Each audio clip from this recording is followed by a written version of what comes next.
شروع داستان از یه ماشین حمل پول یه شرکت خصوصی شروع میشه به اسم فورتیکو. دو تا مأمور توی ماشینن، دارن میرن برای تحویل بار که یه گروه از کارگرا راه میبندن. به محض متوقف شدن ماشین حمل پول، کارگرایی که از قضا مسلم هستن به ماشین دستبرد میزنن. کیسه‌های پولو دارن جابجا میکنن تا جیم بزنن که یهویی صدای تیراندازی میاد. اینجا کات. 3 ماه گذشته و دوباره همون شرکت فورتیکو. مدیر بخش استخدامی اسمش تریه، در حال مصاحبه است با یه نفر که دنبال کار میگرده. بهش میگه ببین آقای هیل، ما کارمون به هیچ عنوان آسون نیست. اینجا داریم با جونمون بازی میکنیم. هنوز بچه‌ها حادثه تیراندازی رو فراموش نکردن. ما 2 تا از دوستامون از دست دادیم.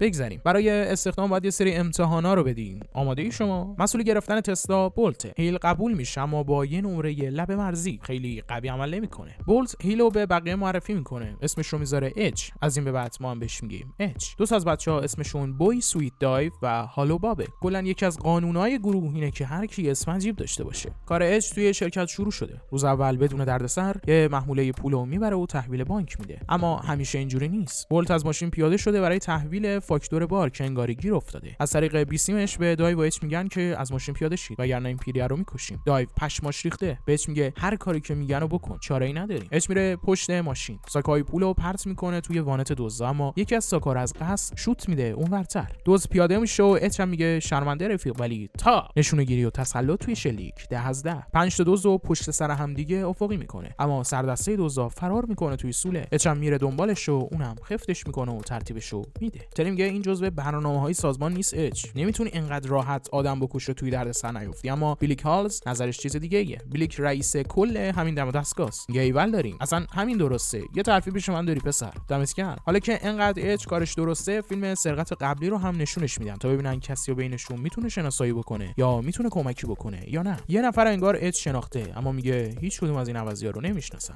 این فقط اچ نیست که انگار یکی رو میشناسه، اون 2 تا مأمور پلیسی که اومدن برای تهیه گزارش هم اچ رو میشناسن. این 2 تا برای یه مافوقی کار میکنن به اسم کینگ. بهش میگن قتل 6 نفر چیزی نیست که بشه همینجوری ردش کرد رئیس، ولی کینگ میگه اون ازم یه فرصت خواسته، منم بهش دادم، هر کاری که من میگم و انجام میدید. سر حرکت خفنی که اچ زده، سری و توی شرکت اسم در کرده و الان شده قهرمان. اگه تا اینجای ویدیو رو حال کردی حتما سابسکرایب کن و ویدیو رو هم لایک کن. مرسی. دوباره روتین کار و همه چیز عادی تا اینکه 3 ماه بعد دوباره به ماشین پول بولت و اچ حمله میشه. دیده شیشه های ماشین رو کور میکنن و یه گاز ول میدن توی ماشین. بولت هم از ماشین میکشن بیرون، در عقب و باز میکنن تا اچ هم از ماشین پیاده بشه. دوزا به محض دیدن چهرهش غلاف میکنن و در میرن. گزارش همین اتفاق رو اچ به رئیسش میده. میگه یعنی همینجوری یهو ول کردن رفتن؟ اچ میگه آره، بدون اینکه کاری با اون داشته باشن رفتن. ویلک دوباره حال میکنه، میگه عالیه، اگه 4 تا مثل این اچ داشتیم اون اتفاقم نمیافتاد. کارت خیلی درسته اچ، برگرد سر کارت. بولت به دایو میگه این یارو خیلی حرفه‌ایه، بهش نمیخوره قبلا توی این کار باشه، حتی بهش نمیخوره پلیس هم بوده باشه. یه چیزی فراتر از این حرفاست. اچ رفته خونه یکی از کارمندای شرکت به اسم دانا. توی خونه دانا یه باکس پر از پول پیدا کرده. میگه این همه پول اینجا تو به هم نمیخوره، از کجا آوردیشون؟ یه 2 تا تیر هم در میکنه که یه وقت دانا فکر دروغ دول نزنه به سرش. دانا هم که وحشت کرده میگه باشه بهت میگم، دزدیدمشون، به ماشین اون حمله شد، همه پولا رو بردم به جز یه ساک، اونم من برداشتم واسه خودم. اچ میگه با کسی هم در ارتباط بودی، مثلا همون سارقا؟ قبل از اینکه جواب بدی خوب فکر کن. میدونی دانا پدر مادر مهربونی داری، اگه دروغ گفته باشی اونا واسه تربیت اشتباهشون تنبیه میشن. یه فلش بک میزنیم به 5 ماه پیش. اچ یه پسری داشته به اسم داجی که واسه تعطیلات اومده با پدرش وقت بگذرونه، اما یه مشکلی هست. مایک باهاش تماس میگیره. مایک همونی بود که توی دزدی بعد از دیدن اچ جیم میزنه. مایک سرکرده یه گروه خلافکاریه، کارشون هم سرقت و دزدیه، مثل همین ماشینای حمل پول. قرار رد یه ماشین پولو بگیرن، وظیفش هم افتاده گردن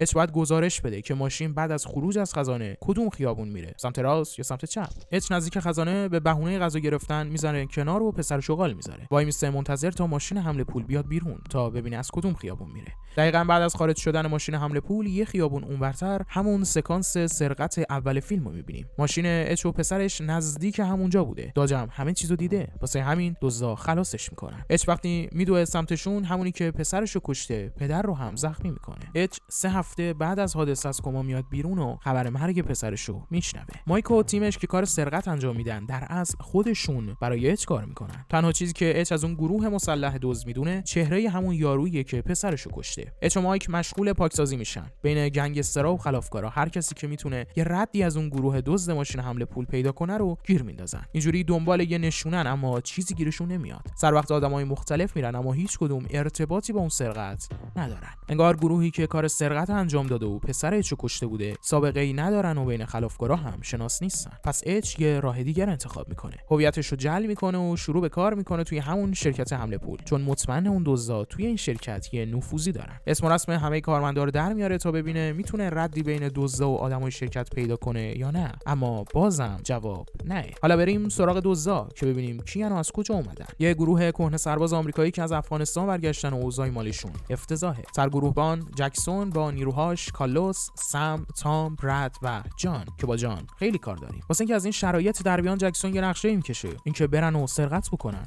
دزدی. همشون جزو ارتش بودن، کار با سلاح براشون نقل و نباته، عملیات کردن رو هم خوب بلدن. میرسیم به روز سرقت، جایی که اچ از ماشینش پیاده میشه تا بره زاغسیاه ماشین حمله پول بزنه. جان میره سر وقت ماشین اچ رو داجیو پیاده میکنه. کشتن اون دوتا نگهبان هم کار جان بوده، در صورتی که جزئی از برنامه نبوده و لازم هم نبوده و همینطور کشتن داج هم نیازی نبود. چند وقته که گروه آفتابی نشده تا همه چیز آروم بشه. حالا جکسون همه رو دوباره دور هم جمع کرده واسه سرقت آخر سال. یه لقمه چرب و نرم و زیادی لذیذ، 150 میلیون دلار. این بار نمیخوام به ماشین حمله پول دستپورت بزنن، هدف رفتن توی خود خزانه است. آخر سال، بلک فرایدی، شهر قیامته، پس فرصت خوبیه از همین آشوب به نفع خودشون استفاده کنن. کسی که نقشه رو کشیده جکسون و تامه، اما یه نفره که هر دوشون رو میترسونه، جان، به خاطر کله خر بودنش. میترسن نکنه دوباره بخواد همه چیزو خراب بکنه. روز عملیات میرسه. نفوذی که اچ دنبالش میگشت بولت بود. بولت بهش میگه گوش کن، قراره یه سرقت انجام بشه، فقط میخوام همراهی کنی، اگه دوست داری زنده بمونی. البته بولت دوربینای ماشینو قطع میکنه، ماشینو میبره توی یه ساختمون متروکه، جایی که سارقا دست اچو میبندن و خودشون سوار کامیون میشن تا خیلی راحت و بدون دردسر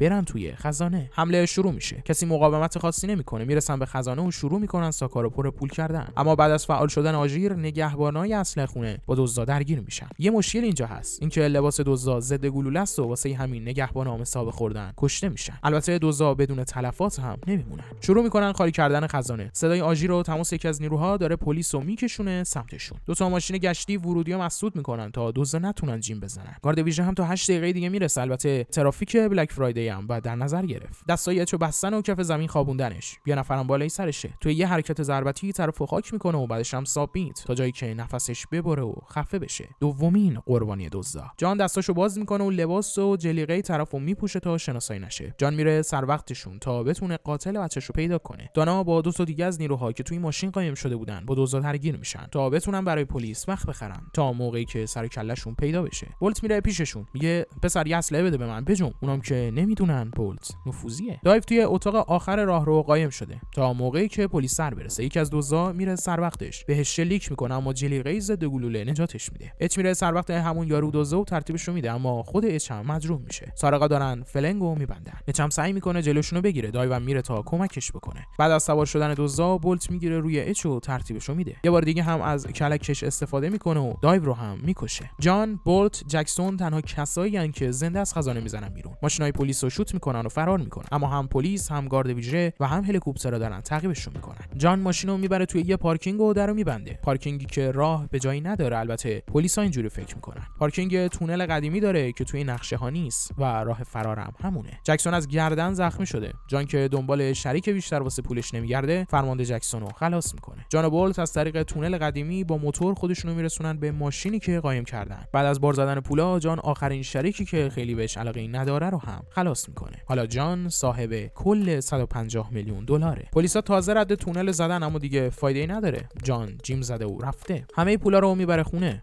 خوشحال. اما توی یکی از ساکا یه موبایله که در اصل رادیاب بوده واسه اینکه اچ بتونه رد پولا و جانو بزنه. اچ گزارش پزشکی قانونی بچه‌شو میده به جان تا بخونتش. مرگ داج به خاطر شلیک به کبد، ریه، طحال و در آخر قلب بوده. اچ هم اولین تیر رو به کبد، بعد ریه، طحال و تیر خلاصو به قلب جان میزنه. مأمور کینگ پشت در ساختمون منتظر اچه. اچ انتقامشو گرفته، یه باند رو هم ترکونده. مأمور کینگ هم میتونه همه پولا رو برداره و برگردونه به خزانه. معامله تمومه، انتقام تکمیل شد. و این بود از خلاصه فیلم امروزمون. ایده ای که کارگردان داشته استفاده از تایملاین‌های متفاوت برای جذاب کردن روند داستانه، اما به نظر من یه خورده این قضیه برعکس عمل کرده. توی 2/3 فیلم همه چیز خیلی گنگه، ارتباطا رو نمیتونیم درست تشخیص بدیم، اتصال این تایم‌های مختلف و گرفتن ارتباطشون خیلی زمان میبره. این فیلم حدود 2 ساعته که به نظر من حتی توی 1 ساعت و نیم یا حتی توی 1 ساعت و 20 دقیقه هم میتونست جمع بشه اگه این مدل بخش‌بندی زمانی رو نداشتیم. اینطوری سریعتر هم به اون اوج و پیک جذابیت فیلم میرسیدیم و کمتر خسته کننده میشد. البته نظر شخصی منه و اگه بخوام نمره شخصی من به این فیلم بدم، نمره من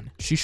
خیلی دوست دارم نظر و نمره شما رو هم توی کامنت ها بخونم و ببینمش. حالا که تا اینجا اومدیم بریم سراغ معرفی فیلم بعدی. یه آدمکش حرفه‌ای که گرفتار یه بیماری کشنده تر از خودش میشه. بیماری که تا 3 ماه دیگه جونشو میگیره. اما از اونجایی که آدمکش داستان ما علاقه‌ای نداره ضعیف شدن و ذره ذره از بین رفتن خودشو ببینه، یه اوردر ثبت میکنه. یه اوردر برای کشتن خودش توسط همکاراش. همه چیز اوکی و طبق برنامه است، اما جواب آزمایش اشتباهه. حالا کی میخواد آدمکشا رو منصرف بکنه از $2 میلیون پول؟ این خلاصه فیلمیه که همین الان روی صفحه داره بهت ساجست میشه و پیشنهاد میکنم حتما ببینیش. اگه ویدیو رو دوست داشتی حتما لایکش کن و کانال خودت رو هم سابسکرایب کن. از وقتی که گذاشتی این ویدیو رو تماشا کردی ازت صمیمانه متشکرم و در پایان بوس بهت. سم سینما خلاصه فیلم های اعلان دار. سم سینما بهترین کانال خلاصه فیلم دنیا.